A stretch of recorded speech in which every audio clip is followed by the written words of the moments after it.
Delhi high court में अभी chief justice सुनवाई कर रहे थे और सुनवाई करते हुए स्क्रीन बोर्ड में पोर्न वीडियो चलने लगा।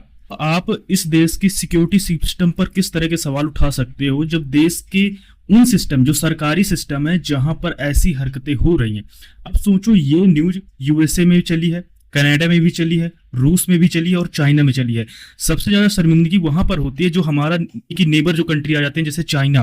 अब चाइना जैसी कंट्री में अगर ऐसी न्यूज चलाई जाएगी, ऐसे लोग, तो वो हमारे ऊपर किस तरह के सवाल उठाएंगे, हमारे सिक्योरिटी सिस्टम पर किस तरह के सवाल उठाएंगे।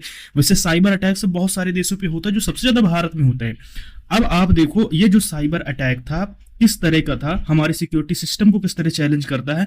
जब तुम सारे चीजें प्राइवेट सेक्टर को दे दोगे तो ये सारी चीजें होना लाजमी है। ये जो हरकत है ये जुडिशरी सिस्टम के सिक्योरिटी सिस्टम पे सवाल उठाता है। अब देश का कानून व्यवस्था ही सुरक्षित नहीं है तो लोग अपने जो डेटा है, जो पर्सनल डेटा है, किस तरह चोरी होता है, किस तरह लोगों पर साइबर अटैक होता है, उसकी आप तो कल्पना ही ना करो। इसके साइबर सिक्योरिटी पर हमारी सरकारें खर्च नहीं करती हैं। इतना भी अच्छा लड़का होता है स्टीयरिंग डिपार्टमेंट का, वो सारा लड़का विदेश चला जाता है पैकेज लेकर। मेन प्रॉब्लम है कि हमारे देश की जो संस्थाएं हैं वो अच्छे पैकेज में लोगों को हायर नहीं करती, वो सस्ते में हर चीज को निपटाना चाहती हैं। इस तरह इसरो में भी कर चल रहा है। सरकार को कुछ ऐसे कदम उठाने चाहिए जो ये भारत की मूलभूत इकाई है, इसको बहुत सुरक्षित रखना जरूरी है।